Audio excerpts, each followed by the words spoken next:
time. 2 weeks ago, we met John Bayette, a patient being seen at Claxton Hepburn by a pain specialist. That service abruptly stopped, leaving John wondering where he'd get the appropriate help. And since he shared his story, we've heard from more patients, and one of them spoke with 7 News reporter Keith Benman, who also has an update from the hospital. Donna Milewski's primary physician would only prescribe these opiate pain pills after 3 weeks of wrangling. Now, they're almost out again.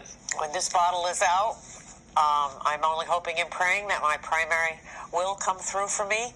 Milewski is a former patient of Dr. Juan Diego Harris at Claxton Hepburn. When he departed there in November, his patients were given a 30-day supply of pills and told to seek other care. That other care has been almost impossible to find for some, and for a reason.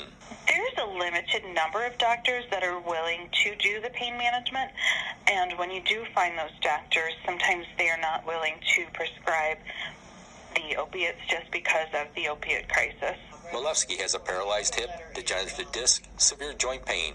Her pain pills allow her to still do some simple household tasks. To me, was just unjust and immoral and against their oath. They had nothing lined up. A 7 News broadcast on this same topic last week attracted more than 100 comments on Facebook, many from former patients of Dr. Harris, and others of a physician who left Canton Potsdam Hospital about the same time. I spoke with Dr. Harris on the phone.